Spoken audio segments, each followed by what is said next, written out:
श्रीमती शशि जैन, पूरा परिवार बैरागढ़ का जो वो पहुंचे आचार्य भगवान का पाद प्रक्षालन कर शास्त्र भेंट करें।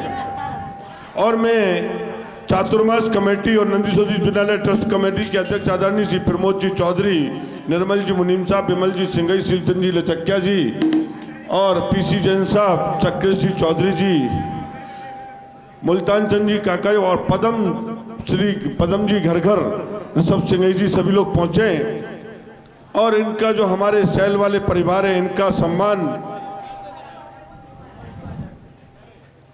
करें। अभी रुकिए भाभी जी वहीं पे।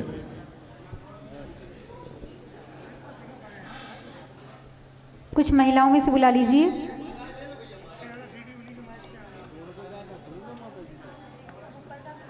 महिलाओं में हमारी सेवा देवी महिला मंडल की अध्यक्षा सुमन दीदी, प्रियंका चौधरी और 2-3 महिलाएं आ जाएं और महिलाओं का सम्मान करें।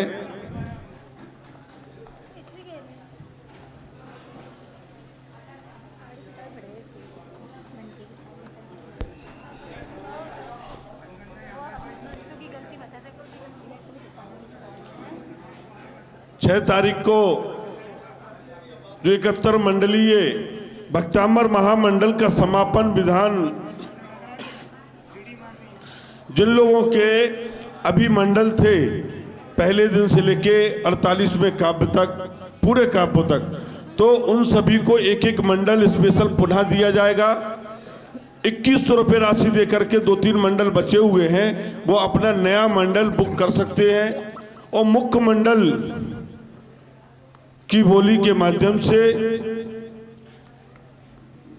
या कमेटी के पास आकर के जो निर्णय होगा, मुख्य मंडल उनको सौधर्मेंद्र बनकर के वो विधान करेंगे और रात्रि में उसी परिवार के द्वारा बग्गी से उसके घर से गाजे बाजे के साथ पूरी समाज जाएगी और उनको ठीक 7 बजे यहाँ पर लाएंगे। और महा आरती का कार्यक्रम भी जो मुख्य मंडल के जो सौधर्मेंद्र हैं वो मुख्य आरती महा आरती के रूप में वो करेंगे।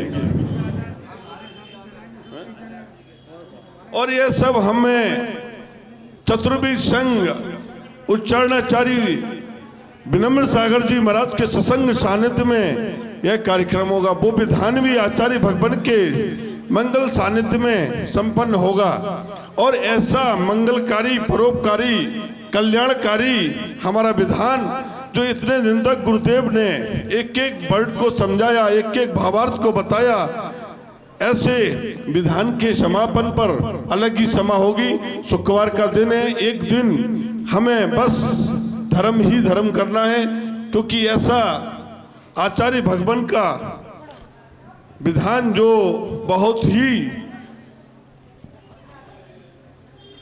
जिसकी कहना चाहिए कोई बात ही नहीं, जिसका कोई तोड़ नहीं, ऐसी रिद्धि सिद्धि जिनके अंदर हो, हजारों काव्य भक्तामर महाकाव्य पर लिखे गए हों, ऐसे विधान आचार्य श्री के सानिध्य में और आचार्य श्री के मुख से जो वाणी निकलेगी वो हमारे जीवन को मंगलकारी और कल्याणकारी होगी।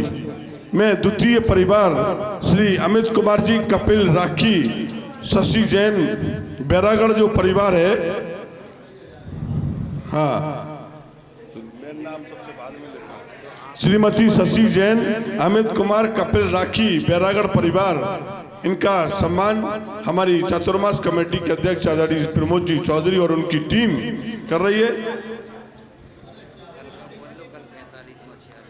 कल 45वां और 46वां काव्य है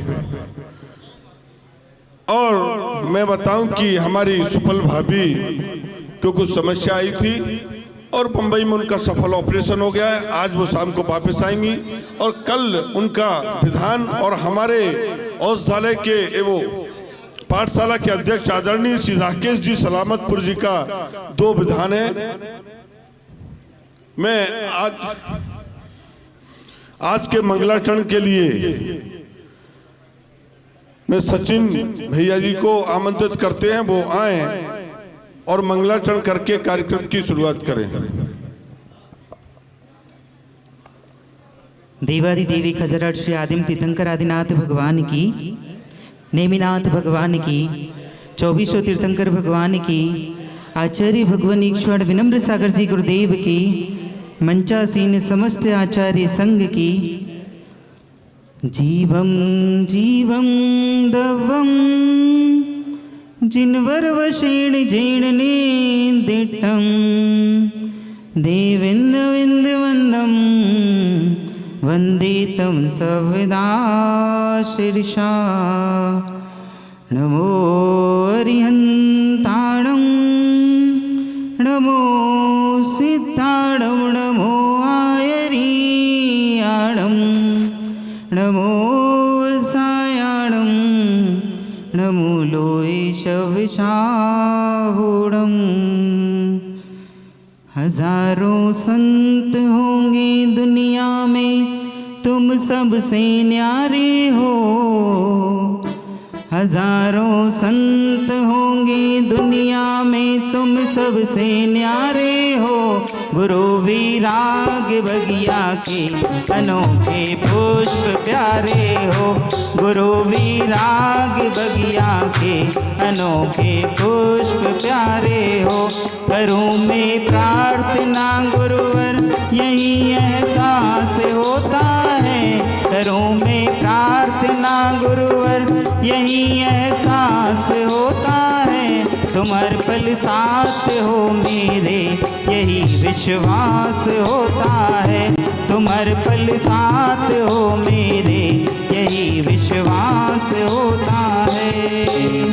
बोलो परम पूजनीय आचार्य भगवान ईश्वर विनम्र सागर जी गुरुदेव की जय। नमोस्तु भगवान, नमोस्तु भगवान, नमोस्तु। बहुत बहुत धन्यवाद हमारे सचिन भैया का। और इन्होंने आज सौधर्मिंद बनकर के विधान भी किया और हमारे भक्तांबर शिविर के प्रमुख पुण्यार्जक हैं। मैं आचार्य भगवान के चरणों में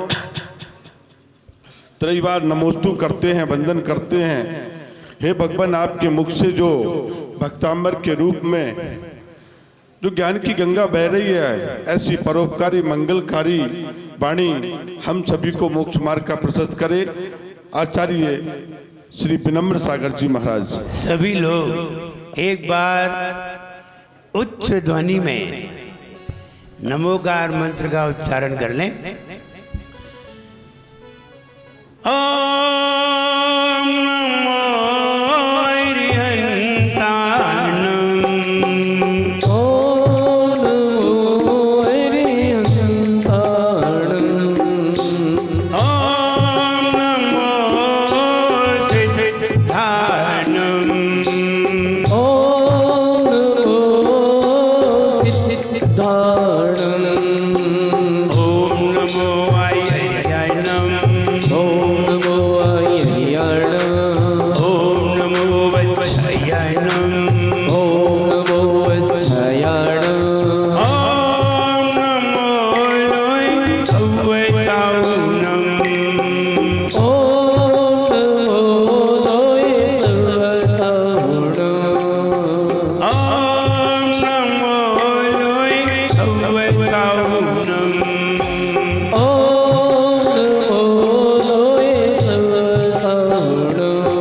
जोरे खजाना श्री आदिनाथ भगवान की जय एक खजाना श्री महावीर भगवान की जय परम पूजाचार्य श्री मानुतुंग मुनि महाराज की जय परम पूजाचार्य गुरुवर श्री विराग सागर जी गुरुदेव की जय अहिंसामयी जैन धर्म की जय। बोले परम पूज्य उच्चारणाचार्य भगवान गुरुवर श्री विनम्र सागर जी गुरुदेव की।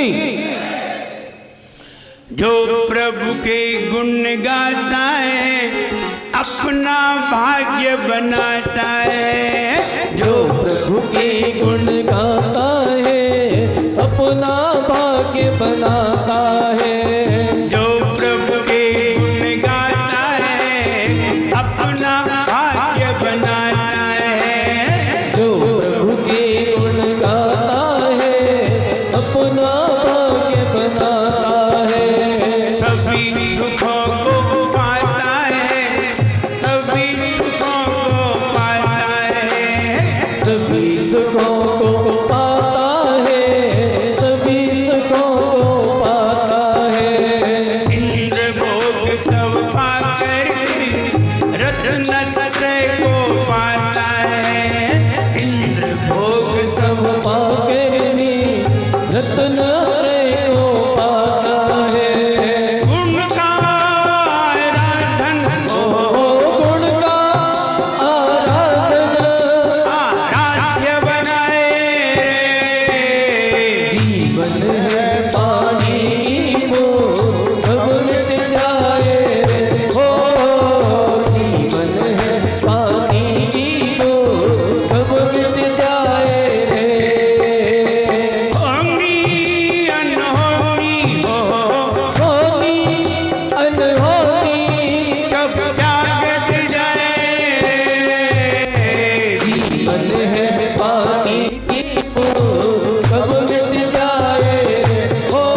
सभी सुखों को पाता है, सभी सुखों को पाता है, सभी सुखों को पाता है, सभी सुखों को पाता है। हम दुनिया को पाकर के भगवान को ना भूलें, भगवान को पाकर के दुनिया भले ही भूल जाएं, क्योंकि दुनिया से जो मिलेगा वो भगवान से तो उससे बहुत ऊंचा प्राप्त हो जाएगा। हमें सारी दुनिया की चीजें प्राप्त हुई हैं, भगवान की कृपा से ही प्राप्त हुई हैं। दुनिया की कृपा से भगवान नहीं मिलते, भगवान की कृपा से दुनिया मिल जाती है, सारी चीजें मिल जाती हैं।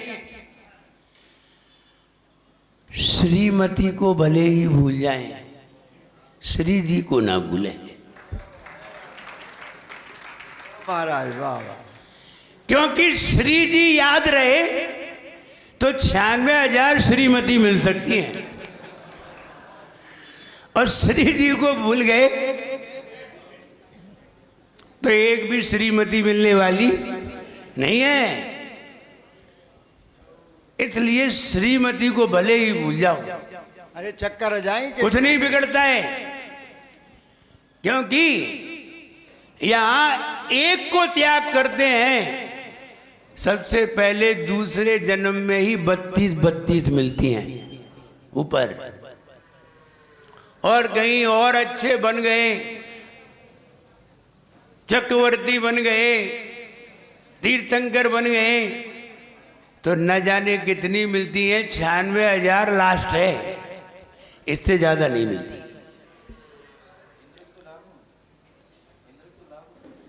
इससे ज्यादा इस धरती पर नहीं मिलती। हाँ, कहीं इंद्र बन गए तो हो सकता है लाखों में आए, वहां तो लाखों में और करोड़ों की बात है, लेकिन मिलेंगी तभी जब श्री जी याद रहेंगे।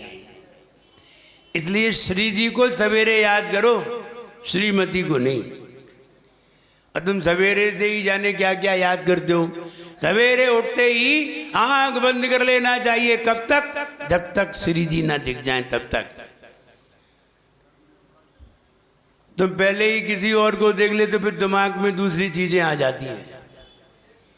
इसलिए कहा है सबसे पहले दर्शन करो तो किसके? भगवान के दर्शन करिए। क्यों कहा सबसे पहले दर्शन करने के लिए? कि उनके गुणों को स्मरण करिए, उनके गुणों को प्राप्त करने के लिए पुरुषार्थ करिए, और उनके गुणों को पाया सारी दुनिया अपने हाथ में होगी।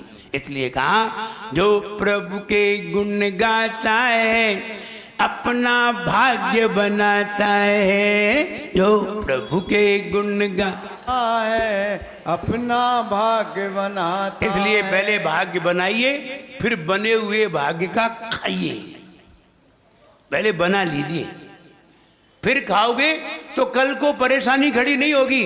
और अगर पहले खा लिया और बनाया नहीं तो बाद में बहुत बड़ी परेशानी खड़ी होनी है। इसलिए पहले अपना भाग्य बनाने का प्रयास करिए। आप सब लोग भाग्यशाली हैं कि आप पहले भाग्य बनाते हैं, क्योंकि पहले मंदिर आए हैं। भाग्यशाली हैं कि पहले भाग्य बनाते हैं, बाद में भाग्य का खाते हैं। इसलिए हमें ना पीछे परेशानी है ना आगे परेशानी है। इसलिए हम वो भक्तामर इसीलिए पढ़ रहे हैं कि हमारे अंदर वो भक्ति का भाव जागृत हो, और ऐसा भक्ति का भाव जागृत हो फिर दोबारा उसे छोड़ने का मन ना हो। हम पढ़ते ही रहें, आगे भी पढ़ते रहें। हम इसलिए थोड़ी पढ़ते हैं कि आगे पढ़ना बंद कर दें। हम इसलिए पढ़ते हैं कि आगे भी पढ़ते रहें। इसीलिए सीखते हैं, इसीलिए ट्रेनिंग लेते हैं, आगे वो कार्य करते ही रहें। इसलिए वो भक्तामर पढ़ने के लिए फिर तैयार होते हैं। भक्तामर प्रणत मौलि मणि प्रभानामुद्योतकं ललित पाप तमो वितानं सम्यक् प्रणम्य जिनुपातयुगं युगादावालं वनं भवजले पततां जनानां या संस्तुता सकलवाङ्मय तत्त्वबोधादुद्भूत बुद्धिपटुभिः सुरलोकनाथैः स्तोत्रैर्जगत्त्रितय चित्तहरैः रोदारैः स्तोषे किलाहमपि तं प्रथमं जिनेन्द्रम् तुभ्यं नमः त्रिभुवनार्तिहराय नाथ तुभ्यं नमः क्षितितलामलभूषणाय तुभ्यं नमस्त्रिजगतः परमेश्वराय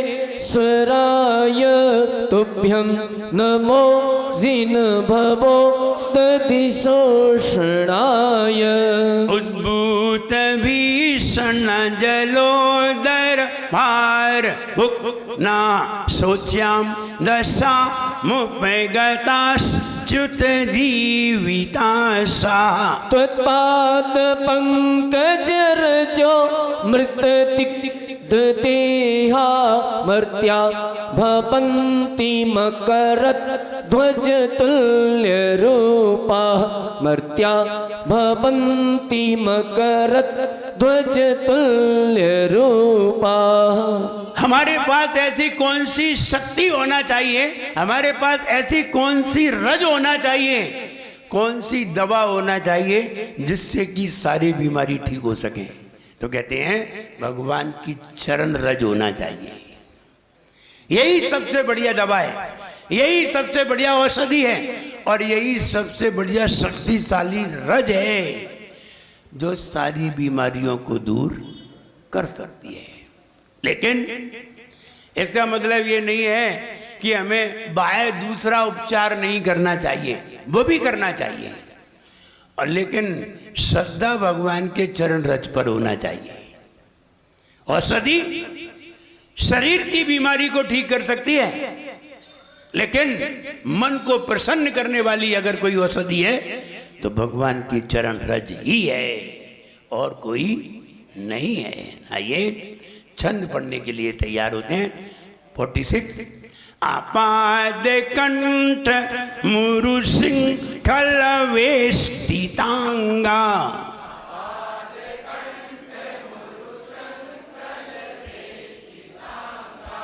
आपाद कंठ मुरु सिंखल वेष्टितांगा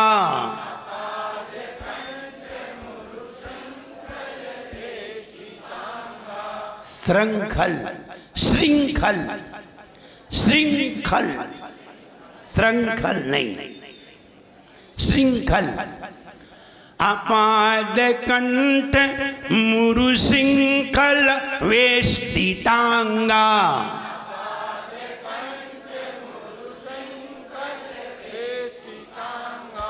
गाढ़म बृहन निगड कोटि निगृष्ट जंघा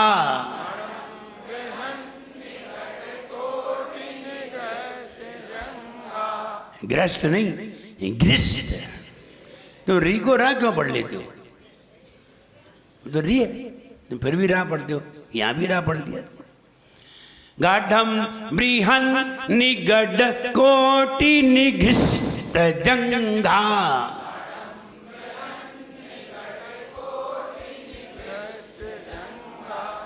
गाढ़म नहीं है, गाढ़म। हमने बताया संस्कृत में बिंदी नहीं लगती। गाढ़म गाढ़म नहीं। गाढ़म बृहन निगड कोटि निगृष्ट जंघा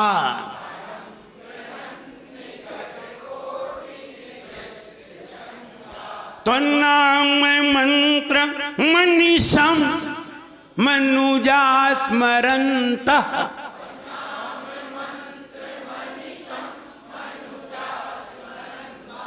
त्वन्नाम मंत्र मनीषम मनुजा स्मरन्तः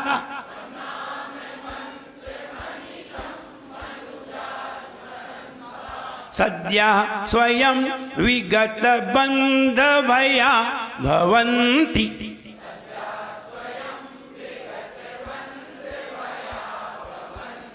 भवन्ति सद्यः स्वयं विगत बंध भया भवन्ति भवन्ति। पढ़िए।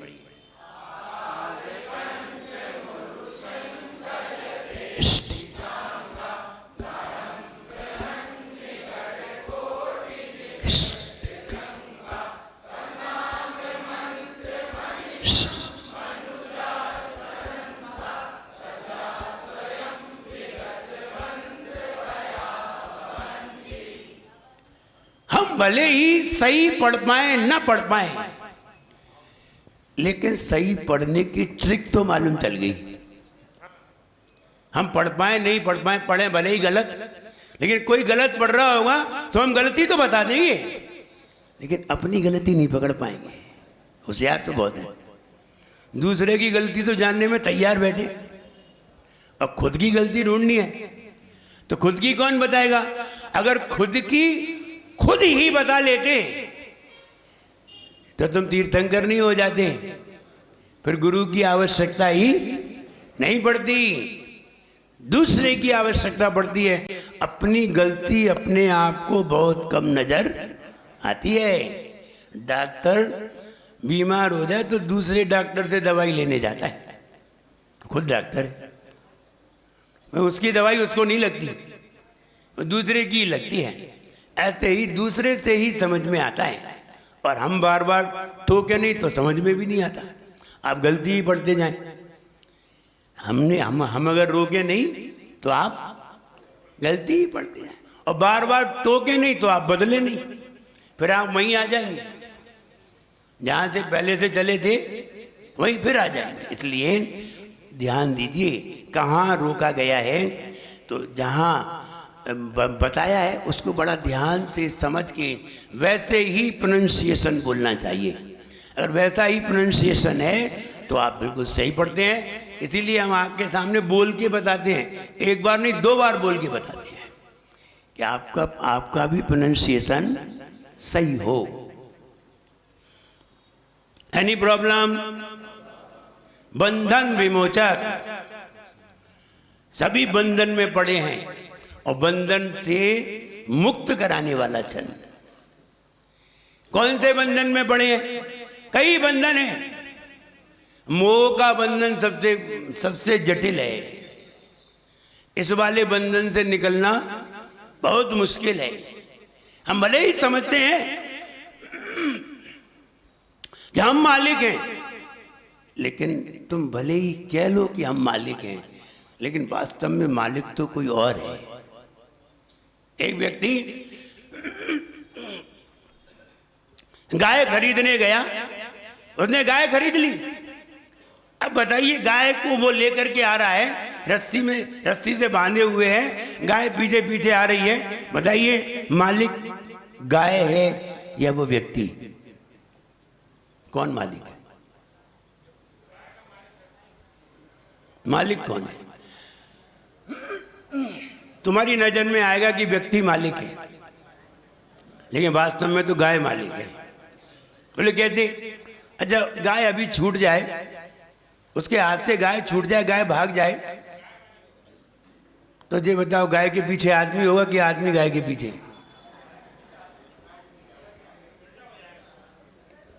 और हम समझ रहे हम मालिक हैं।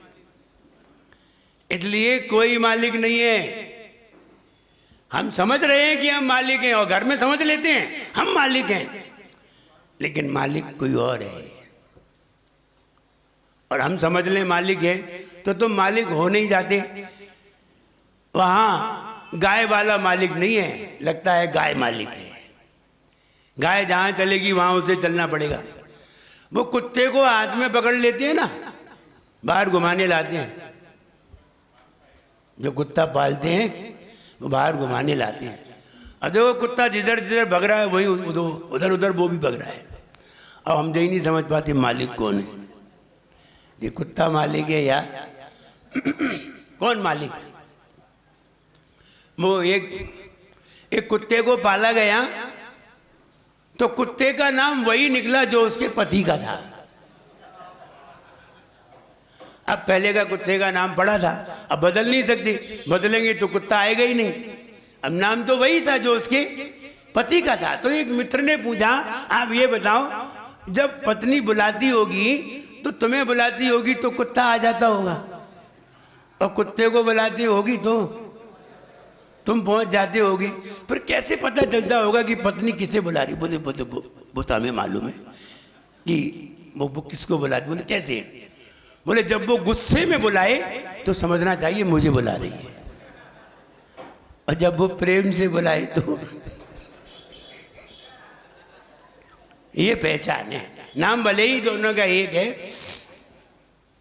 लेकिन पता चल जाता है वो किसको बुला रही है। तो कहने का मतलब ये है कि हम बंधन में हैं कि नहीं, पहले ये जाने कि बंधन में हैं,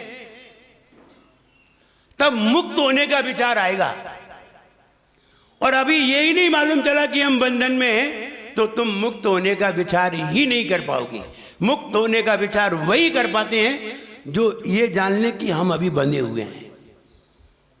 भले ही आप रस्सी से नहीं बंधे हैं, डोरी से नहीं बंधे हैं, लेकिन मोह की रस्सी से तो बंधे ही हैं, बंधे हैं, बिल्कुल बंधे हैं। वो घर से भले ही ढील दे दी जाए, जैसे कि गाय को भले ही खूंटे से बांध दिया जाए और रस्सी 1 किलोमीटर की लगा दी जाए, तो गाय 1 किलोमीटर तक घूम आती है, लेकिन बाद में उसे अपने घर पे बुला लिया जाता है बाद में। ऐसे ही हम दिन भर कहीं भी घूमें, रात में घूम करके अपने घर पे ही, और हम समझते हैं हम बंधे नहीं हैं। बंधे हैं, खूंटे से बंधे हैं, रात्रि में अपने आप घूम के वहीं आ जाते हैं। जैसे कि वो गाय कहीं भी 1 किलोमीटर तक कहीं भी घूम ले, लेकिन बाद में वो अपने घर ही आ जाती है। और इतने ठुकते हैं, इतने पिटते हैं, लेकिन फिर भी बने रहते हैं। ये भी बड़ी विचित्र बात है कि लड़ेंगे झगड़ेंगे, लेकिन वहीं रहेंगे, त्याग नहीं करेंगे। वो एक गधे को मालिक बहुत पीटता था, रोज पिटाई करता। तो बाजू वाले गधे ने उस गधे से कहा, तू कैसा गधा है, तू कैसा गधा है, रोज पिटता है फिर भी उसी मालिक के घर में रहता है, छोड़ क्यों नहीं देता? वैसे तो गधे बहुत समझदार होते, क्योंकि वो गधे का नाम गधा मालूम क्यों है?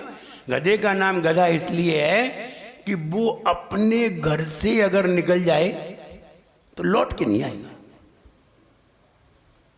इसलिए वो गधा है। क्यों है गधा? अपने घर से वो भाग जाए, जैसे धोबी का गधा है अथवा किसी के पास गधा है, और उसका गधा कहीं चरने निकल जाए, वो लौट के घर नहीं आएगा। चाहे 1 दिन हो जाए, 2 दिन हो जाए, 4 दिन हो जाए, घर नहीं आएगा। वो धोबी को ढूंढने जाना पड़ेगा, वो लेकर के आएगा। आप गधे थोड़ी हैं, आप तो घोड़े हैं। आप तो अपने घर पे ही जाते हैं, दूसरे के घर पे नहीं। वो गधा ठहरा, नहीं आएगा अपने। तो उसने बहुत समझाया कि तू रोज पिटता है फिर भी यही रहता है, तू छोड़ दे। तो गधा बोला, वो वाला गधा बोला जो पिटता था, आप समझते नहीं हो, वो हम किसी वजह से रुके हैं। बोले बताओ किस वजह से रुके हैं? बोले हमारे जो सेठ जी है ना, उनकी एक लड़की है, बहुत सुंदर है। तो क्या करना लड़की से? बोले वो सेठ जी कभी कभी ये कहते हैं लड़की को डांट करके, तू मेरी बात मान जा, नहीं तो तेरी गधे से शादी कर दूंगा। इसलिए हम वहां रुके हैं, और कोई कारण नहीं। अब गधे गधे ही ठहरे, वे अपने आप को यानी क्या समझ लें। वो कहा तो लड़की से था, वे अपनी समझने लगे। हम ये कहना चाहते हैं हम बंधे हैं, लेकिन हमें ये मालूम नहीं कि हम बंधे हैं, और हम ये समझ रहे हैं हम खुले हैं, जबकि हम बंधे हैं। कहीं ना कहीं मोह की डोरी से अदृश्य डोरी है जो दिखाई नहीं देती लेकिन खींच लेती है। तुम भी खींचे चले जाते हो, जो बंधे हैं वे अपने आप खींचे चले जाते हैं। तो हम अभी बंधन में हैं और हम समझ रहे बंधन में नहीं है। और सही बात तो ये है, हम शरीर के बंधन में हैं। आत्मा किस में बंधी है? शरीर में बंधी है। लेकिन फिर भी तुम्हारी ये समझ में आना चाहिए कि हम शरीर में बंधे हुए होने पर भी हम बंधे हुए नहीं हैं, ये भी तो जानना चाहिए। हमारे अंदर ऐसी शक्ति है कि हम सारे बंधनों को तोड़ सकते हैं और बंधन तोड़ करके निर्बंध हो सकते हैं। बंध में निर्बंध हूं मैं, चेतना का छंद हूं मैं।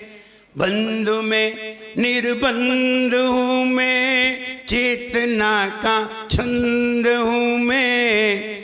समय ने जिसकी उतारी आरती वो छंद हूं मैं भले ही बंधा हुआ हूं लेकिन फिर भी बंधन से मुक्त हूं। शरीर में हूं लेकिन शरीर का नहीं हूं।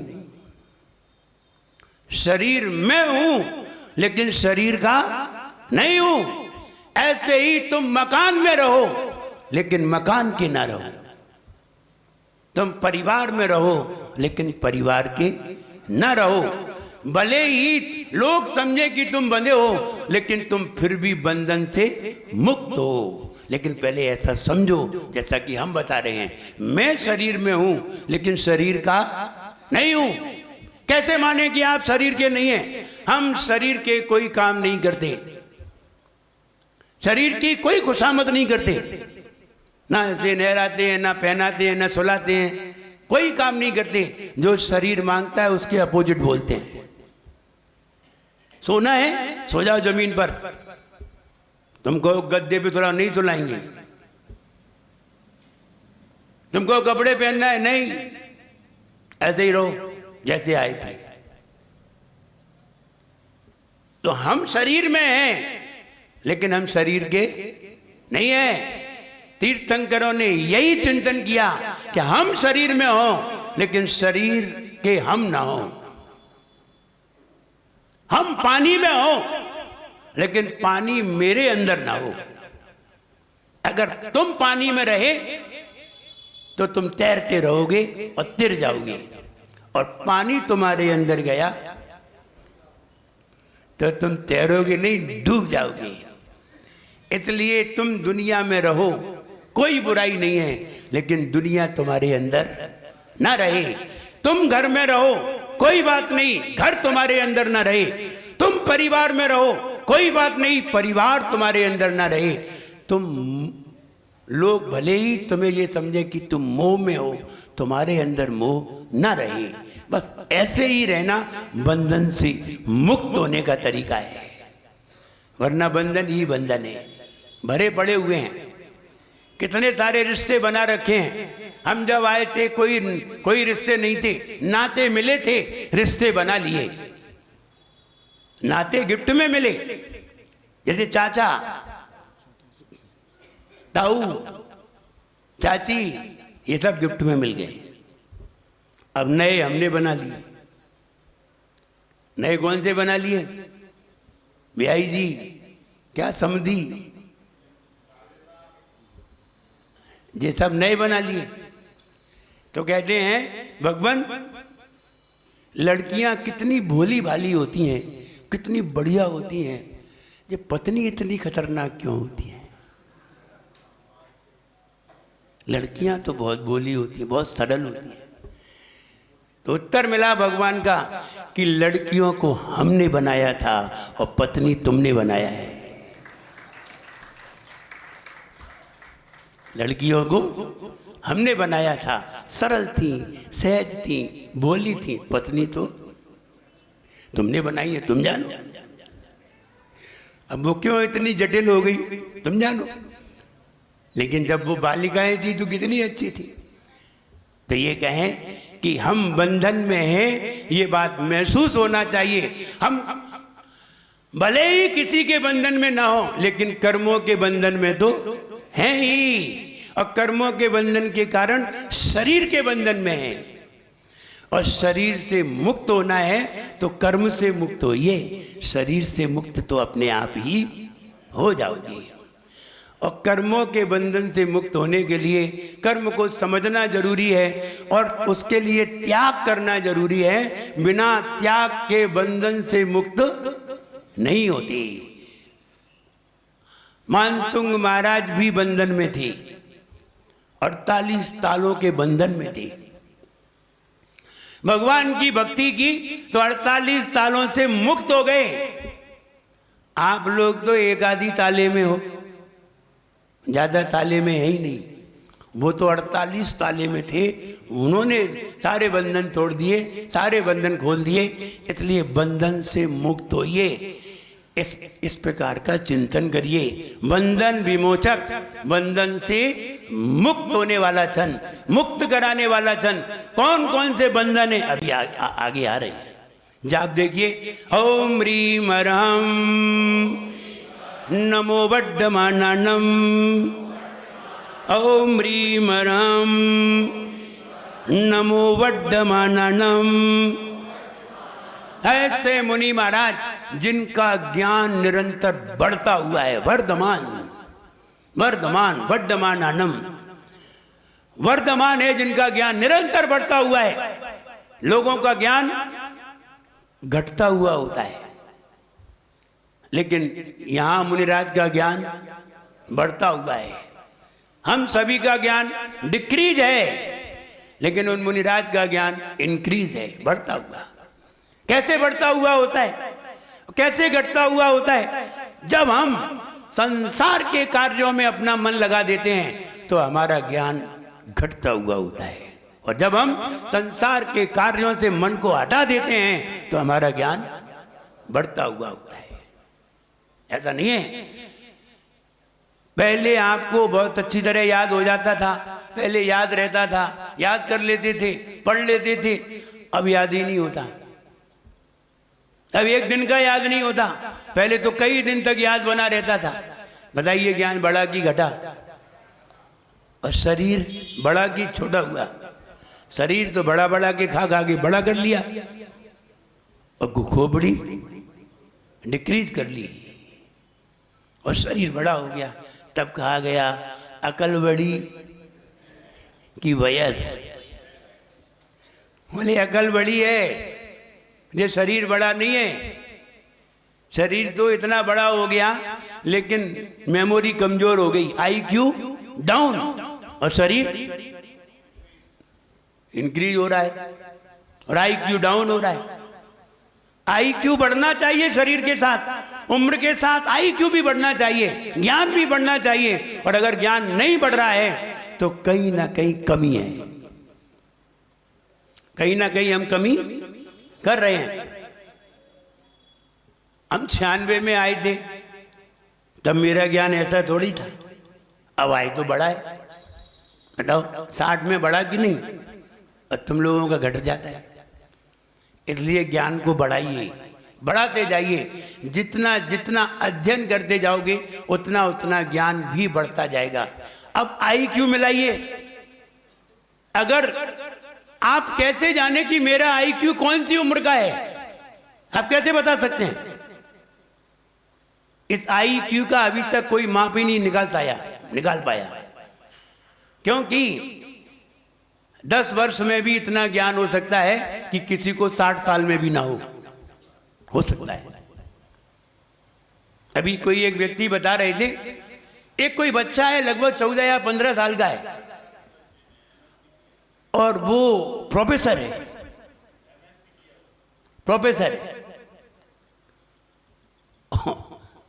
और बड़े बड़े प्रोफेसर नहीं है, वो लेक्चर देता है। प्रोफेसर है, वो 12 या 14 साल का है, प्रोफेसर है। और यहाँ जो है 50-50 साल के प्रोफेसर नहीं है, उनका IQ उनसे कमजोर है। तो कैसे मापें कि हमारा IQ कौन सी उम्र का है? ये कैसे मापा जाए? भगवान महावीर को 42 साल में केवल ज्ञान हो गया, फुल फ्रेश, फुल नॉलेज। अब बताइए कैसे कैसे निकालेंगे कि 42 साल का IQ क्या है? नहीं निकाल सकते। वर्तमान के IQ को निकालना बहुत मुश्किल है, क्योंकि 8 वर्ष के बाद कोई भी मुनि बन करके केवल ज्ञान प्राप्त कर सकता है। 8 वर्ष के बाद, यानी 10 साल में केवल ज्ञानी हो सकता है, पूरा ज्ञान, संपूर्ण ज्ञान प्राप्त कर सकता है। हम बताओ IQ निकालें तो कैसे निकालें? लेकिन फिर भी वर्तमान में कोई ज्यादा इंटेलिजेंट दिखाई देता है तो कहते भैया ये बहुत होशियार है, इसको बहुत ज्ञान है। वो एक व्यक्ति ट्रेन में बैठा हुआ, बर्थ पे 3 की बर्थ पे बैठा और बड़ी इधर उधर की बातें कर रहा। अमेरिका में ऐसा होता है, लंदन में ऐसा होता है, हिंदुस्तान में ऐसा होता है। लोग बोले बहुत बहुत ज्ञान है इसे, हमें तो इतना ज्ञान है ही नहीं। तो सामने वाली बर्थ पे बैठा व्यक्ति, उसने कहा भाई साहब आप क्या खाते हैं जो आपको इतना ज्ञान है? बोले हम ज्ञान की टैबलेट खाते हैं। बोले ज्ञान की भी टैबलेट आती है? बोले हाँ आती है। उसने खटाक से एक टैबलेट निकाली, जेब में से खाई। बोलो तुम क्या पूछना है? और उसने कोई प्रश्न पूछा, जवाब दे दिया। बोले भाई साहब एक टैबलेट हमें भी खिलाओ, हमें भी ज्ञान। बोले ऐसे ही मिलेगी, 200 रुपये की एक टैबलेट है। बोले कोई बात नहीं, 2 टैबलेट दे दो मुझे, हमें ज्ञान तो होगा। तो उसने कहा ठीक है ले लो। तो उसने 2 टैबलेट निकाल के उसे दी, 400 रुपये जेब में रखी और उसने टैबलेट खाई। और टैबलेट खा के जैसे ही खाई, बोले ये तो पॉपिंस है, ये तो पॉपिंस है। बोले ज्ञान की टैबलेट है कि नहीं? बोले कैसे? बोले तुमने खाई तभी तो पता चली, तभी तो ज्ञान हुआ है। ज्ञान कैसे हुआ? बात 400 की नहीं है, बात तो टैबलेट की है। टैबलेट खाई तभी तो तुम्हें ज्ञान हुआ। हाँ जी पॉपिंस है, तो ज्ञान किससे हुआ है? बोले हाँ बात तो सही है। बोले अब तुम्हारा ज्ञान बढ़ता हुआ होगा, और टैबलेट दे क्या?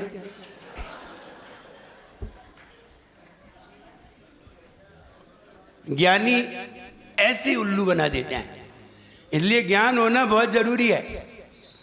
तो हम ये कहें कि ज्ञान ही तुम्हारे मोह को मिटा सकता है, और ज्ञान तुम्हें पाने के लिए प्रयास करना चाहिए, करते रहना चाहिए। जिनका ज्ञान निरंतर बढ़ता हुआ है, ऐसे मुनियों को रोज प्रणाम करिए, ऐसे मुनियों के गुणगान करिए कि हे भगवान ऐसी विद्या मुझे भी प्राप्त हो।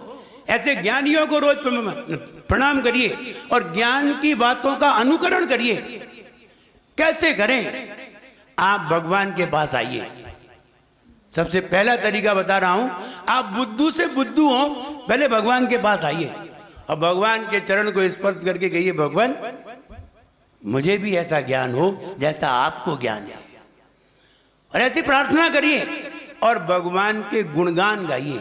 जैसे ही भगवान के गुणगान गाओगे तुम्हारा मेमोरी कार्ड बढ़ता चला जाएगा, ज्ञान अपने आप होता चला जाएगा, अपने आप बढ़ता चला जाएगा। ज्ञान को प्रसारित करिए। ज्ञान पाने के तरीके, ज्ञान पाने के तरीके, ज्ञान की चीज दूसरे को दीजिए। जो ज्ञान का उपकरण है दूसरे को दीजिए। जैसे कि आपको किसी ने भक्तामर की किताब दी, ये भक्तामर के जितने पुण्यार्जक हैं ये सब इस ज्ञान को प्राप्त करेंगे। तुम्हें तो दे दी, लेकिन दी किसने? पुण्यार्जकों ने। ज्ञान की चीज दूसरों को दीजिए। ध्यान रहे, अपनी मेहनत से कोई भी व्यक्ति ऊंचाई को प्राप्त नहीं करता, दूसरे के अवलंबन से ही ऊंचाई प्राप्त होती है। आप अपनी मेहनत से केवल ज्ञान को नहीं पा सकते। फिर बता रहा हूं मैं, आप कितनी भी मेहनत कर लीजिए केवल ज्ञान नहीं पा सकते जब तक तुम्हें दूसरे का अवलंबन न मिले। जब तुम्हें कोई मुनिराज मिलेंगे तुम उन्हें आहार दोगे, उन्हें ज्ञान दोगे, ज्ञान के उपकरण दोगे, आहार दोगे, पुण्य का बंद होगा। जब उनसे तुम्हें पुण्य का बंद होगा तब तुम केवल ज्ञान की लाइन पे आ पाओगे। आए दूसरे की लाइन से, खुद नहीं आ गए। खुद कोई भी नहीं आ सकता। हमेशा दूसरे के कंधे पर चलकर ही आना पड़ेगा। दूसरे से ही हमारा पुण्य बढ़ता है, अपने से किसी का नहीं बढ़ता। अपने से पुण्य बढ़ता ही नहीं है, हमेशा दूसरे से बढ़ता है। और बिना दान दिए कभी संपदा बढ़ती नहीं है। दानम भोगात, दानात भोगो। दान से सारी संपदा दुनिया की जितनी भी प्राप्त होती है, ये सब दान का परिणाम है, सब दान का। ज्ञान मिला है, ये भी दान से मिला है। खाने को मिल रहा है, ये भी दान से मिल रहा है। पहनने को मिल रहा है, ये भी दान से मिला है। और तुम मकान में रहने को मिला है, ये भी दान से ही मिला है, और किसी से नहीं। इसलिए हमें सारी चीजें दुनिया की दान से प्राप्त होती हैं। और जब हम सारी दुनिया की चीजों से संपन्न हो जाते हैं, तब हमें अपनी आत्मा को प्राप्त करने का भाव होता है। हर किसी को नहीं होता। अभी जिन किसी का आत्मा के स्वभाव को प्राप्त करने का भाव नहीं हो रहा है, अभी उन्होंने दुनिया की चीजों को प्राप्त नहीं कर पाया है। जिस दिन प्राप्त हो जाएंगी, उस दिन तुम उन्हें छोड़ करके आत्म स्वभाव को पाने को तैयार हो जाओगे। वे तीर्थंकर भगवान, सारी दुनिया की चीजें मिली और सारी दुनिया के वैभव मिल गया, फिर अंत में क्या किया उनने? अंत में छोड़ करके आत्म स्वभाव पे आए। ऐसे ही जब तक सारी दुनिया का स्वभाव तुम्हें ज्ञान में नहीं आएगा, सारी दुनिया की चीजें तुम्हें प्राप्त नहीं होंगी, तब तक तुम्हारे अंदर भी भाव नहीं आएगा। ऐसा कैसे? सारी दुनिया की चीजें क्या आपको प्राप्त हो गई? हाँ, हमें प्राप्त हो गई। कैसे प्राप्त हुई? कोई जरूरी नहीं है वस्तु मिले तभी हमें ज्ञान होगा। वस्तु नहीं मिलती है तो भी ज्ञान हो जाता है। ज्ञान सारी दुनिया को पा लेता है, वस्तुएं नहीं पाती। वस्तुएं तो किसी को पूरी वस्तुएं मिल ही नहीं सकती। कोई सारी दुनिया को देख ही नहीं सकता, चाहे वे तीर्थंकर क्यों ना हो। वे भी अगर इस धरती पर जन्म लेकर पूरी दुनिया को नहीं देख सकते। इसलिए ज्ञान से देखते हैं। ज्ञान से संपन्न होने के बाद वह केवल ज्ञान पाने के लिए तैयार हो जाते हैं। हम ये कहना चाहते हैं कि अपना ज्ञान वर्धमान हो, बढ़ता हुआ हो। ज्ञान के उपकरण दूसरों को दीजिए। तत्प्रदोष निन्नव मात्सर्यांतराया साधनोपघाता ज्ञान दर्शनावरणयो। ज्ञान और दर्शन पर जो आवरण डालता है वो कौन डालता है? तत्प्रदोष। तत्प्रदोष का मतलब निन्नव, तत्प्रदोष, दूसरे के ज्ञान में दोष लगाना, अच्छे ज्ञान में दोष लगाना। निन्नव, अब उसकी प्रशंसा नहीं करना, गुणगान नहीं गाना, जयकार नहीं करना। तत्प्रदोष निर्णय मात्सर्य, जेलसी, ज्ञानियों से जलन होना। साधनोपघाता, साधन, साधन उत्पन्न नहीं होने देना। कोई पढ़ रहा है तो बाधा डालना, ये ज्ञान में बाधा के कारण है। ज्ञानावरणयो। साधनोपघाता, उपघात करना।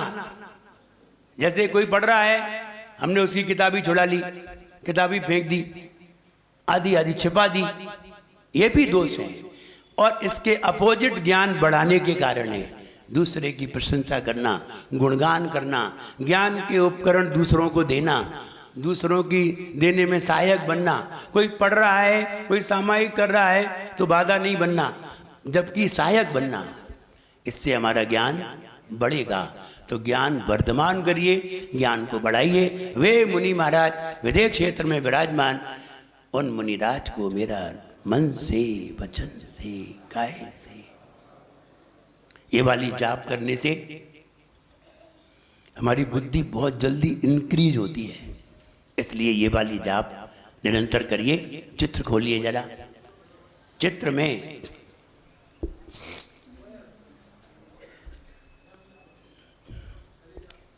में बंधन बताए हैं।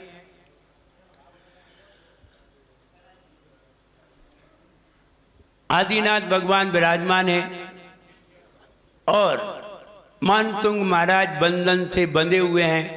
बड़ी बड़ी बेड़ी बंधी हुई हैं और बेड़ी खुल गई। जैसे ही उन्होंने आदिनाथ भगवान की स्तुति की, बेड़ी खुल गई और वो बंधन से मुक्त हो गए। वो एक बहुत पहलवान था। वो व्यक्ति बेड़ियों से बना हुआ था। यद्यपि 100 कैदी बेड़ियों से बंधे थे, लेकिन वो एक व्यक्ति जो था वो बेड़ी से बंधे होने के कारण भी हंस रहा था। वे 99 तो रो रहे थे, बंधे थे, लेकिन एक हंस रहा था। तो जेलर ने पूछा कि तू ये बता, बंधे तो सब हैं, तू भी बंधा है, लेकिन तू हंस क्यों रहा है? क्या बताता वो, ये सारे लोग रो रहे हैं, सब बंधे हैं, ये रो रहे हैं, तू क्यों हंस रहा है? तो उसने एक बहुत बढ़िया बात कही। उसने कहा, सर मुझे ये मालूम है कि ये बेड़ी कहां से खुलेगी, हमें ये मालूम है इसका जॉइंट कहां है। बोले तुम्हें कैसे मालूम? बोले बाई प्रोडक्ट मी, इस बेड़ी को बनाने वाला मैं ही हूं, मैंने ही ये बेड़ी बनाई है। मुझे मालूम है कि जोड़ कहां है और कहां पर चोट लगाने पर बेड़ी खुल जाएगी। मैं इसलिए हंस रहा हूं, इन लोगों को मालूम नहीं है इसलिए ये रो रहे हैं, और मुझे ये मालूम है इसलिए मैं बना भी हूं, तो भी मैं ये जानता हूं मैं चाहे जब खोल लूंगा, लेकिन इन्हें किसी को भी नहीं मालूम कि कैसे खुलेगी। इसलिए ये दुखी हैं और मैं हंस रहा हूं। जिसे मालूम है उसे कोई दिक्कत नहीं है। मेरे पिताजी मुनिराज थे, वो एक बात कहा करते थे। वो कहते थे मोह का बंधन खोलना बहुत सरल है। अब उन्होंने खोल दिया था ना, इसलिए, और कैसे खोला तो भाई जानते होंगे। तो उन्होंने बताया मोह का बंधन खोलना बहुत सरल है। बोले ऐसे 7 बार घूमने पर बंध जाते हैं, तो ऐसे 7 बार घूमने पर तो खुल जाते हैं। इसमें कौन सी कठिनाई वाली बात है? बोले तुम लोगों ने ऐसे घूमा है और हमने ऐसे घूम लिया है, इसलिए मोह का बंधन छूट गया है। बहुत सरल है। आप रस्सी से बंध के देख लेना, ऐसे घूम के, फिर ऐसे घूम जाना, अपने आप खुल जाओगे। यही तरीका है। तो हम ये कहें बंधन से मुक्त होने का तरीका यहां बताया है। आपाद कंठ, आपाद, आ माने तक, आ माने तक, पांव तक, कंठ, कंठ से पांव तक, मुरु, उरु, बड़ी, श्रृंखल, साकल, वेष्टित, बंधी हुई, अंगा, सारे अंग मोटी मोटी साकलों से बांध दिए हैं।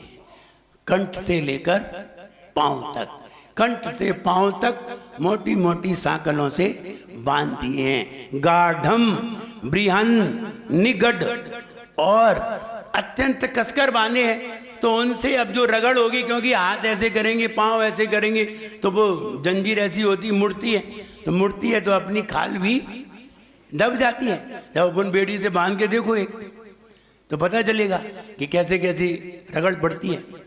तो निगड, कोटी, उसके अग्रभाग से निगृष्ट जंगा, उसके जो बेड़ियों के जो किनारा है उसके अग्रभाग से खाल दबी, और खाल दबी तो निगृष्ट जंगा, जांग भी क्या हो गई? घिस गई, छिल गई। इतनी मोटी मोटी बेड़ियों से बांध करके, और उससे भी जब जांग छिल गई तो नाम, हे भगवान आपका नाम, मंत्र मनीषम, आपका नाम हमेशा, अनिशम, हमेशा, मंत्रम, आपके नाम के मंत्र को हमेशा, मनुजा, जो मनुष्य स्मरणता, स्मरण करते हैं, सद्या, शीघ्र ही, स्वयं अपने आप विगत मुक्त बंध भया, बंधन से अपने आप ही मुक्त हो जाते हैं। और भया भवंती, बंधन से, बंधन के भय से मुक्त हो जाते हैं। कौन? जो आपका निरंतर स्मरण करते हैं। जब राजा ने जेल में एक पंडित जी को बंद कर दिया, और पंडित जी को बंद कर दिया तो उन्होंने जेल में ही सवेरे 4 बजे उठ करके एक स्तुति गाई, हे दीन बंधु करुणा निदान, हे दीन बंधु श्रीपति करुणा निदान जी, अब मेरी व्यथा दूर करो बार क्या लगी। ये स्तुति उन्होंने गाई। वृंदावन कवि, वृंदावन कवि थे। उन्होंने जब ये स्तुति गाई, सवेरे 4 बजे उठ करके स्तुति गाई, तो जेलर की जो पत्नी थी, अंग्रेज की पत्नी, उसने वो स्तुति सुनी बड़ी मीठी आवाज में, तो उसे बड़ा करुणा उत्पन्न हुई, और उन्होंने अपने मिस्टर से कहा कि तुमने इन्हें क्यों बंद कर दिया, ये तो बहुत अच्छे धर्मात्मा है और आपने इन्हें बंधन में डाल दिया है, इनको मुक्त करिए। और वे सवेरे 4 बजे ही उठ करके गए और उन पंडित जी को वहाँ से मुक्त किया। भगवान की स्तुति से बंधन से भी मुक्त हो जाते हैं। अब तुम लोग करते ही नहीं हो, अभी तक तो मुक्त हो गए होते, अब बंधन की ही स्तुति करते हो, और बंधन की स्तुति करते हो इसलिए नहीं मुक्त हो पा रहे। बंधन की नहीं, निर्बंध की स्तुति करिए। ये वाली स्तुति वृंदावन कवि ने गाई है और उन्होंने ही बनाई है, और वे दूसरे दिन मुक्त हो गए। शाम को ही बंद किया और सवेरे मुक्त। हम ये कहें, भगवान की स्तुति ही हमें बंधन से मुक्त करा सकती है। भगवान का स्मरण ही हमें संसार के बंधन से छुड़ा सकता है। इसलिए सवेरे उठ करके भगवान का स्मरण जरूर करिए। कैसे करें, क्या करें? आपको कुछ भी करना नहीं आता है, सवेरे उठ करके भगवान का अभिषेक करने आइए। सबसे पहले ये पहला कर्तव्य है। सवेरे उठ करके सबसे पहले क्या करें? भगवान का अभिषेक। और अगर आपने भगवान का अभिषेक सवेरे उठ के नहीं किया तो आप बहुत बड़ा अपराध कर रहे हैं, जो दंडनीय है, माफ करने योग्य नहीं है, दंडनीय है। सबसे पहले अभिषेक करिए, क्योंकि आपने ये मंदिर बनाया किसके लिए? मेरे लिए। फिर किसके लिए? अपने लिए। काहे के लिए? दर्शन के लिए, पूजन के लिए। दर्शन तो वो करते हैं लूले, लंगड़े, गूंगे, बहरे, रोगी, सूतक, पातक, अयोग्य, ऐसे लोग क्या करते हैं? दर्शन। और जो इनसे रहित हैं वे लोग क्या करते हैं? पूजन। ये नियम है। लूले, लंगड़े, गूंगे, बहरे, रोगी, बीमार, अयोग्य, इनको अयोग्य बताया है।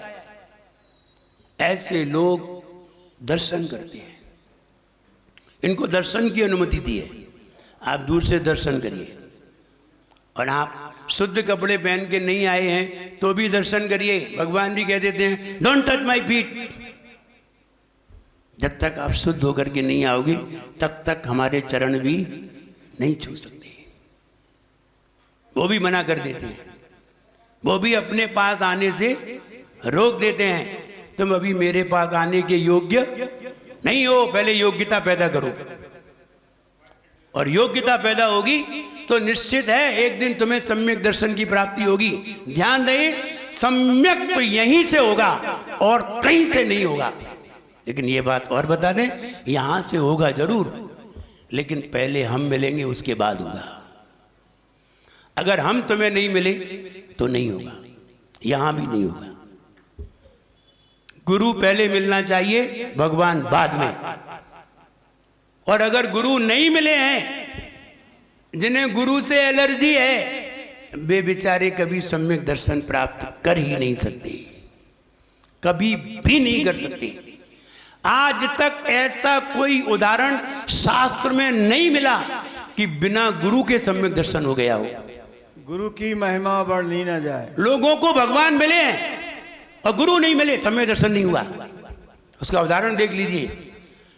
स्वर्ग में देवों के भवनों में जिनालय हैं और अकृत्रिम प्रतिमाएं हैं। देव लोग उन्हें कुल देवता समझ करके पूजते हैं, लेकिन सम्यक दर्शन प्राप्त नहीं करते, क्योंकि उन्हें कौन नहीं मिला? गुरु नहीं मिली। और जिसको गुरु मिले उसने सम्यक दर्शन प्राप्त कर लिया। मारीच का जीव भील की अवस्था में उसे कौन मिला? भील की अवस्था में था, कौन मिला? गुरु। एक मुनिराज दिखाई दे गए और मुनिराज के सामने उसने नियम लिया और सम्यक दर्शन प्राप्त करके आदिनाथ भगवान का नाती हो गया। विचार करो कौन से खानदान में पैदा हुआ है। जहां से सब मोक्ष जाते हैं उसी खानदान में पैदा हो गया। कहां भील और कहां तीर्थंकर का नाती, और कहां भील। उनके घर में जो भी पैदा हुए सब मोक्षगामी, और कहां भील। अवस्था देखिए, एक मुनिराज के मिलने पर उन्होंने उन्हें तीर्थंकर बनने का टिकट दे दिया। किसने? मुनिराज ने। भगवान महावीर का जीव दोबारा फिर मिथ्यात्व में चला गया मारीच बन करके। फिर सुधरा तो कहां सुधरा? मुनि से। फिर मुनि मिले शेर की पर्याय में, फिर मुनि मिले। और भले ही शेर की पर्याय में मिल गए, लेकिन शेर की पर्याय में भी मिले तो दोबारा शेर नहीं बनना पड़ा। फिर तो तीर्थंकर बन के उसने मोक्ष को ही प्राप्त कर लिया। एक बार मुनि मिल गए। राजा सैनिक बौद्ध और बौद्ध धर्म को मानने वाला, और एक यशोधर मुनि क्या मिल गए? सम्यक दर्शन प्राप्त करा दिया। चाहे भले ही सांप क्यों ना फेंक दिया हो, फिर भी सम्यक दर्शन हो गया। और सम्यक दर्शन होकर के तीर्थंकर बन गया। बताओ, एक मुनिराज मिलने पर।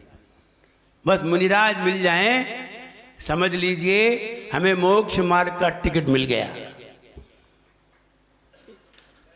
मुनिराज मिल जाए, देख लो एक बार, भक्ति भाव से नमोस्तु कर लो। और हमने कहा भी था, एक बार किसी ने भी मुनिराज को देख करके भक्ति भाव से उत्साहित होकर के नमोस्तु कर लिया, जैन कुल पक्का, फाइनल। चाहे वो अजैन हो, चाहे कोई हो, मुस्लिम हो, जैन हो, सिख हो, ईसाई हो, ब्राह्मण हो, ठाकुर हो, कोई भी हो, एक बार उसने भक्ति भाव से नमोस्तु कर लिया, जैन धर्म मिलना पक्का। कितना बढ़िया नियम बता रहे। और मुनिराज से नाक सुकोड़ ली तो तीसरा नरक पक्का। तो फिर कहाँ कहाँ घूमना पड़ेगा ये तो भगवान जाने। घूमना ही पड़ेगा।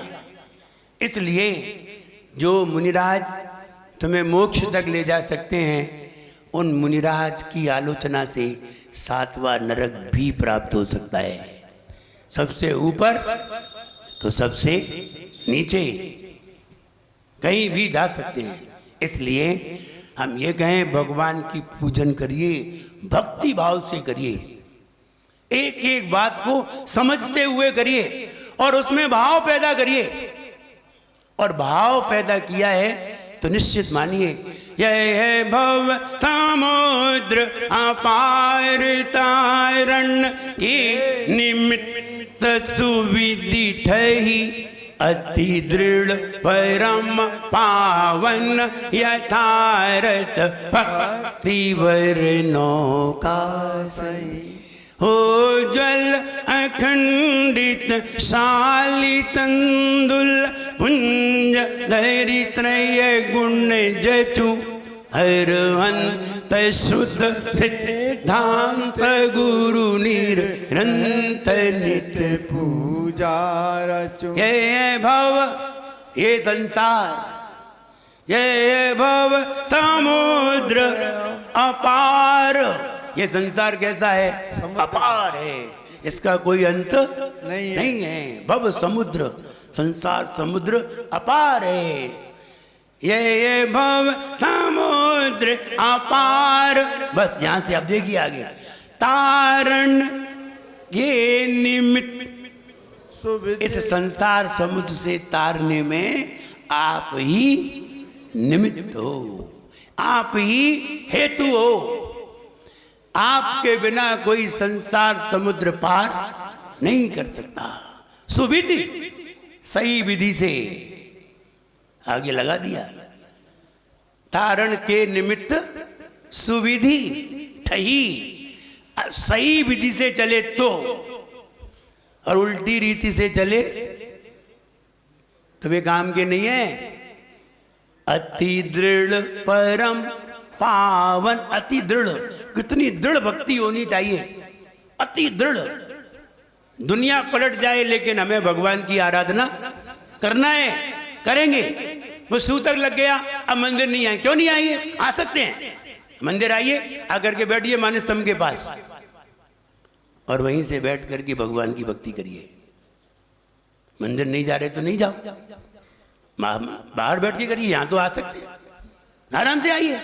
सूतक लगा या शोर हो गई, यहां बैठ के करिए। हाँ छुट्टी मिल गई, अब क्या है 10 दिन की हॉलीडे मनाए, हॉलीडे मनाएंगे।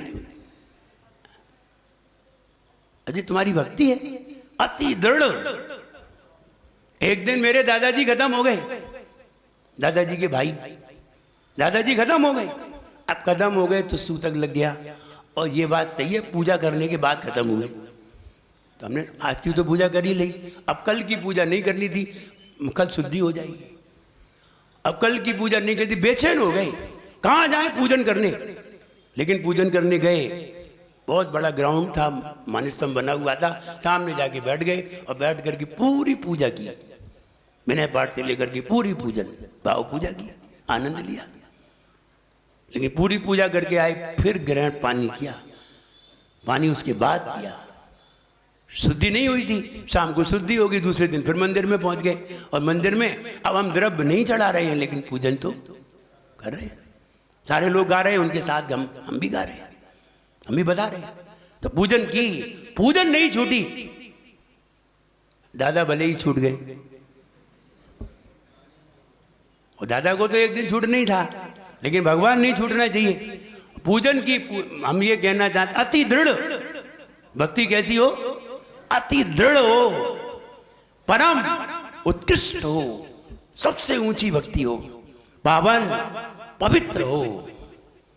अपेक्षाकृत नहीं, ऐसा हो जाए भगवान, ऐसा हो जाए, नहीं नहीं, कोई अपेक्षा नहीं। परम पावन, यथार्थ, यथारथ, ओरिजिनल हो, दिखावटी ना हो। नहीं कोई सामने आया तो जोर से चिल्लाने लगी, अब ऐसे चुपचाप थे। अभी भादों आ रहे, बधाइयाँ चालू होंगे। इनकी देखो ओरिजिनल भक्ति, पर देखो सवेरे से ही जुट जाएंगे वो भगवान को।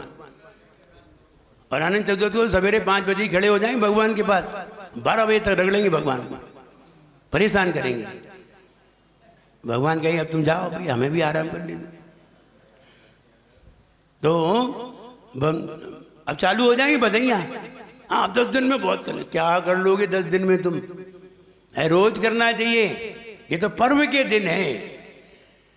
अति दृढ़ परम पावन यथारथ भक्ति, ऐसी भक्ति नौका, ऐसी भक्ति संसार समुद्र में नौका के समान है। अब कैसी भक्ति करते तुम ही जानो, तुम्हारी भगवान जाने, हम क्या जाने। इसलिए अच्छी भक्ति करना चाहिए, श्रेष्ठ भक्ति करना चाहिए। उसी भक्ति को पैदा करने के लिए ये भक्तामर शिविर लगाए, और कोई कारण नहीं था। वो भक्ति पैदा हो तुम्हारे अंदर, और अच्छी भक्ति पैदा हो तो फिर हो सकता है पूजन शिविर भी लगे, जिसमें आपको पूजन करना सिखाया जाए, और उसमें भगवान से बात करना सिखाई जाती है। भगवान से बात करना, और फिर भगवान बोलते हैं। ऐसा नहीं है नहीं बोलते, बोलते हैं। वो भले ही प्रतिमा में है, लेकिन फिर भी बोलते हैं। वो हम बताएंगे तब बोलेंगे, और हम जैसा बताएंगे वैसा करोगे तो बोलेंगे। और तुमने हमने जैसा बताया वैसा नहीं किया तो नहीं बोलेंगे। उल्टे उल्टे नहीं चलना है, और आदमी उल्टा ही चलता है। वो एक बदमाश घर में घुस गया, तो बूढ़ा व्यक्ति था, तो बूढ़े व्यक्ति से पूछा जान देगा या माल? पदमचंद जी क्या पूछा उसने? जान देगा या माल? तो बूढ़ा बोला जान ले जाओ, माल तो बुढ़ापे में काम आएगा। चलेंगे उल्टे ही, सीधे नहीं चलेंगे। बोले माल तो बुढ़ापे में काम आया। कौन समझाए इन्हें अभी माल ही दिख रहा है। तो कहने का मतलब ये है हम भगवान की आराधना करें ओरिजिनल भक्ति, और भक्ति अगर ओरिजिनल हुई तो ध्यान रहे तुम्हें शास्त्र पढ़ने की जरूरत नहीं है। तुम भगवान की पूजा करोगे वहीं स्वाध्याय हो जाएगा, उसी में ही स्वाध्याय हो जाएगा। फिर तुम्हें स्वाध्याय की भी जरूरत नहीं पड़ेगी। लेकिन फिर भी स्वाध्याय करना चाहिए। अगर आप आधा घंटे भगवान की पूजन करते हैं तो 1 घंटा स्वाध्याय करना चाहिए। और अगर आप 1 घंटे स्वाध्याय नहीं करते हैं, आप कभी भी पूजन का अर्थ नहीं समझ सकते, भगवान के स्वरूप को नहीं समझ सकते। तब समझ में आएगा जब पहले उसे जानोगे। जब मैं पूजन किया करता था अपने पिताजी के साथ, पिताजी बाईं तरफ हम दाईं तरफ, भगवान सामने, लेकिन कभी पिताजी के साथ नहीं करता था, कभी नहीं करूँगा। तुम अपनी अलग करो, हम अपनी अलग करेंगे। वे भी अपनी धुन में करते थे और हम भी अपनी धुन में करते थे। उनकी भी धुन बढ़िया थी और हम भी अपने गाने में बढ़िया थे। दोनों अलग अलग करते थे, साथ में नहीं कर, साथ में खड़े होते, लेकिन साथ में कभी पूजन नहीं की। क्यों नहीं की? क्योंकि उनकी धुन अलग, हम अपना अलग समझते, वो अपना अलग समझते। हम कभी पढ़ते कर्म की 63 प्रकृति नाश, जीते 18 दोष राश, जे परम सुगुण है अनंत धीर, कहिवत के 46 गुण गंभीर। तो कर्म की 63 प्रकृति नाश। कोई बताएगा 4 कर्म की 63 प्रकृतियां होती हैं? 4 की होती है कि 8 की होती है? 4 की कैसे लिखी है? कर्म 8 प्रकार के भी होते हैं और कर्म 4 प्रकार के भी होते हैं। 148 प्रकृति 8 कर्म की भी है और 4 कर्म की भी है। जब पूजन में समझोगे तब तो समझ में आए। तो हमें मालूम है कौन सी प्रकृति आपने नाश की है। 47 घातिया कर्म की नाश की है और 13 नाम कर्म की नाश की हैं और 3 आयु कर्म की नाश की हैं। ऐसे आपने 63 प्रकृतियों का नाश किया है, मुझे मालूम है। तभी तो आनंद आ रहा है गाते समय। और 4 कर्म कौन से हैं? 4 तो घातिया ही हो गए। फिर नाम कर्म आयु कर्म 6 नहीं हो गए? नहीं, 4 कर्म। जब लोग हमसे पूछते हैं तब बताते हैं, समझाते हैं। बोले शास्त्र पढ़ो, अब पढ़ करके जाना करो कि 4 कर्म कौन से हैं और 8 कर्म कौन से हैं। वे 8 कर्म 4 कर्म में ही आ जाते हैं, तो वे भी जानना पड़ेंगे। जब ये किताब मिलेगी पूजन की, खट समझ में आ जाएगी, उसी में लिखे हैं, सब चीज़ों में दर्शाई है। तो कैसे मालूम चले? तो जब हम पढ़ते थे तो आनंद लेते थे उसका, और अगर किसी लाइन का आनंद नहीं आया तो हम दोबारा रिपीट करते थे, दोबारा रिपीट करेंगे। मान लीजिए हमारा कहीं ध्यान इधर उधर चला गया, किसी दूसरी चीज पे चला गया और हमने पढ़ा, वो समझ में नहीं आया, अब हम दोबारा पढ़ेंगे, फिर पढ़ेंगे। कर्म की 63 प्रकृति नाश, जीते 18 दोष। आपने 18 दोषों को जीत लिया है। जे परम सुगुण है अनंत धीर, कहिवत के 46, ये कहने के 46 हैं, आपके अंदर तो अनंत गुण हैं। कौन कौन से अनंत हैं अब हम जानते हैं, इसलिए अनंत को जान करके बड़ा आनंद आता है। अब अर्थ मालूम नहीं है और रगड़ दी पूजन, अब फिर कह रहे हैं महाराज पूजन में आनंद नहीं आता। आनंद कैसे आओ?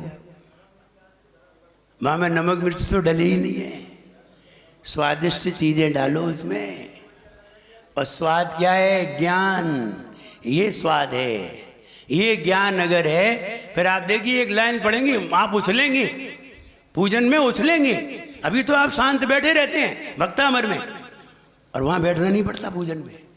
पूजन में उछलना पड़ता है। कहीं तुम्हारा मन उछलेगा, कहीं पाँव उछलेंगे, कहीं हाथ उछलेंगे, कहीं खोपड़ी उछलेगी, सब उछलेंगे। और वो वाला रस इतना है कि फिर तुम उसे संभाल नहीं सकते, इतना आनंद उसमें है। इसलिए हम ये कहना चाहते हैं, ओरिजिनल ज्ञान होना चाहिए। भले ही एक पूजा करो, एक व्यक्ति ने 10 पूजा की 1 घंटे में, और एक व्यक्ति ने 1 पूजा की 1 घंटे में, बताइए कौन श्रेष्ठ है? 1 वाला श्रेष्ठ है कि 10 वाला? 1 वाला श्रेष्ठ है। एक व्यक्ति ने 1 घंटे में 10 रोटी खाई और एक ने 1, कौन सा श्रेष्ठ है? 10 वाला। हाँ, रोटी में 10 वाला है, रोटी में 10 वाला है। वो एक होटल पे लिखा था, खूब खाओ जी भर के, फ्री। बिल तुम्हारे नाती से लेंगे, तुमसे नहीं लेंगे। खूब खाओ, जी भर के खाओ। वो व्यक्ति तो पार्टी ले आया, 100-150 आदमी ले आया, खाओ खूब। खाना ही तो है, पैसा तो देनी नहीं, पैसा तो नाती देगा। और मेरी तो अभी शादी ही नहीं हुई, देगा तो नाती देगा, अपन को देना ही नहीं है। और 150 लोग घुसा दिए उसमें होटल में, खूब खाया जम के। और जम के जब बाहर निकले 50,000 का बिल आ गया। बोले भाई साहब ये क्या लिखा है? देखो सामने कि बिल नाती देंगे। बोले तुम्हारे दादा खा गए, उसका बिल है, तुम्हारा नहीं है। वो बोला जे तो हम ही फंस गए, तुम जानते हम ही होशियार हैं। बोले तुम्हारे दादा खा गए, वो वाला बिल है। फिर देना पड़ा, और बिल तो हो सकता है वही हो, क्या मालूम है, लेकिन अब दादा खा गए तो खा गए।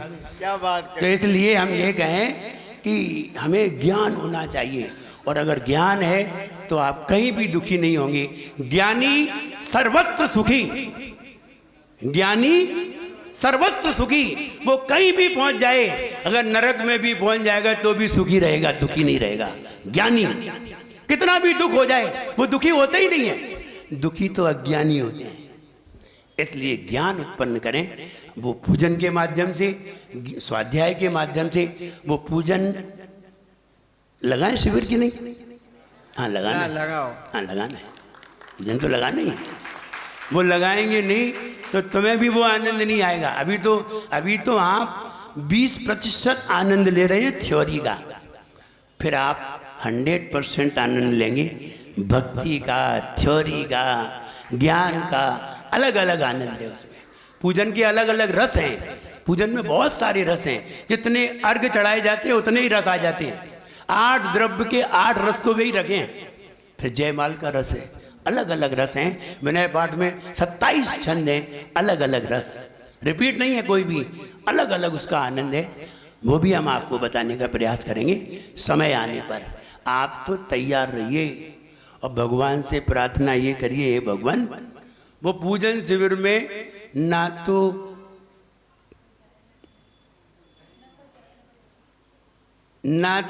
कोई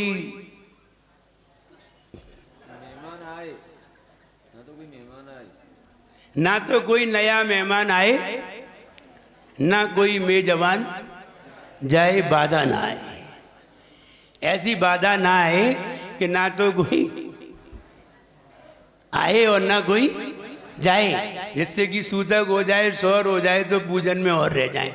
अभी से प्रार्थना करना प्रारंभ कर दो, जिससे कि उस समय में ना आए। बस 24 तारीख से 2 तारीख तक, 24 सितंबर से 2 अक्टूबर तक, ऐसे समय में आप सारे टूर रद्द कर दीजिए, क्योंकि ऐसी चीजें तुम्हें दोबारा मिलने वाली नहीं है। भक्तामर की चीज दोबारा मिलने वाली नहीं है, ये दुर्लभ चीजें हैं। तो उस समय सारे टूर बंद कर दीजिए। हे भगवान, आपाद कंठ, पाद से लेकर के कंठ तक, पांव से कंठ तक मोटी मोटी बेड़ियों से बांध दिया गया हो और उसकी रगड़ से जंगा छिल गई हो, लेकिन आपका मंत्र का जो हमेशा स्मरण करता है जो मनुष्य वे शीघ्र ही बंधनों से अपने आप ही मुक्त हो जाते हैं। प्यारे आदिनाथ भगवान करे गुरु मान तुंग गुणगान, जिन्हें नित्य शोक हमारी है। स्तोत्र की महिमा सबसे न्यारी है, ये मोरी सुनैया हृदय सुनैया। बड़ी बेड़ियां भारी जिससे बांधा पूरे तन को, जांग खून से रसत हुई पर बांध न पाए मन को। हे प्रभु तेरा नाम जपे जब मंत्र मुक्त हो करके, बंधन सारे उसके टूटे शीघ्र गणों भर की। बंधन निर्बंधन हो जाए, ज्ञान भी बढ़ता बढ़ता जाए, यही सुख की फुलवारी है। भक्तामर स्तोत्र की महिमा सबसे न्यारी है, कि मोरी सुनैया हृदय सुनैया। पैर से सिर तक बड़ी बेड़ी से बांधा हो, जांग बेड़ी की रगड़ से खून आया हो। आपका जो नाम हरदम स्मरण करता, शीघ्र ही बंधनों से मुक्ति को वरता। बंधन मोचक ज्ञान बढ़ाता, निज गुण धन आदिनाथ गुरुमान तुमको करो नमन। हो विनम्र भक्तार गाँव हे पावन, आदिनाथ गुरुमान तुमको करो नमन। हे भक्तामर है प्यारा स्तोत्र सब मिल गाओ रे। भक्तामर है प्यारा स्तोत्र सब मिल गाओ रे। आगे प्रभु को, आगे प्रभु को सब शीश झुकाओ रे। भक्तामर है प्यारा स्तोत्र सब मिल गाओ रे। हो भक्तामर है प्यारा स्तोत्र सब मिल गाओ रे। कंठ से पैरों तक बांधा, खून लसित हो गई जांघा। कंठ से पैरों तक बांधा, खून लसित हो गई जांघा। बड़ी बेड़ियों की बाधा, बड़ी बेड़ियों की बाधा। बड़ी बेड़ियों की बाधा, बड़ी बेड़ियों की बाधा। जो तब नाम निरंतर ले, उनके बंधन हटते हैं। जो तब नाम निरंतर ले, उनके बंधन हटते हैं। बंधन भयनाशक हो, बंधन भयनाशक ज्ञान बढ़ाए। भक्तामर प्यारा स्तोत्र सब मिल गाओ रे। ओ भक्तामर प्यारा स्तोत्र सब मिल गाओ रे। आदि प्रभु को, आदि प्रभु को सब शीश झुकाओ रे। भक्तामर प्यारा स्तोत्र सब मिल गाओ रे। ओ भक्तामर प्यारा स्तोत्र सब मिल गाओ रे। ओम ह्रीम रम नमो वर्धमानानम। ओम ह्रीम रम नमो वर्धमानानम। ओम ह्रीम रम नमो वर्धमानानम। ओम ह्रीम रम नमो वर्धमानानम। ओम ह्रीम रम नमो वर्धमानानम। ओम ह्रीम रम नमो वर्धमानानम। ओम ह्रीम रम नमो वर्धमानानम। ओम ह्रीम रम नमो वर्धमानानम। ओम ह्रीम रम नमो ओम ह्रीम वर्धमानानम। रम नमो वर्धमानानम। ओम ह्रीम रम नमो ओम ह्रीम वर्धमानानम। रम नमो वर्धमानानम। ओम ह्रीम रम नमो ओम ह्रीम वर्धमानानम। रम नमो वर्धमानानम। ओम ह्रीम रम नमो वर्धमानानम। ओम ह्रीम रम नमो वर्धमानानम। ओम ह्रीम रम नमो वर्धमानानम। ओम ह्रीम श्री सम्यक दर्शन ज्ञान चारित्रेभ्यो नमः। ओम ह्रीम श्री सम्यक दर्शन ज्ञान चारित्रेभ्यो नमः। ओम ओम ह्रीं श्री सम्यक दर्शन ज्ञान चारित्रेभ्यो नमः। ओम ह्रीं श्री सम्यक दर्शन ज्ञान चारित्रेभ्यो नमः। ओम ह्रीं श्री सम्यक दर्शन ज्ञान चारित्रेभ्यो नमः। ओम ह्रीं श्री सम्यक दर्शन ज्ञान चारित्रेभ्यो नमः। जब एक जरा श्री आदिनाथ भगवान की जय। परम पूजाचार्य गुरुवर श्री विराट सागर जी गुरुदेव की जय बोले परम पूज्य चरणाचार्य भगवान गुरुवर श्री विनम्र सागर जी गुरुदेव की महामुनिराज की, महामुनिराज की, महामुनिराज की। कोई सूचना जल्दी। 6 तारीख को जो भक्तांबर महामंडल विधान के समापन पर 71 मंडलीय विधान जो होना है, तो जिनके मारने हैं सभी को एक मारना, और 2100 रुपये में नए जो मारने बुक करना चाहते हैं वो करें। मुख्य मारना बोली के माध्यम से होगा, और जो मुख्य मारना लेगा उसके घर से बग्गी के द्वारा पूरी समाज जाएगी और महाआरती का आयोजन होगा रात्रि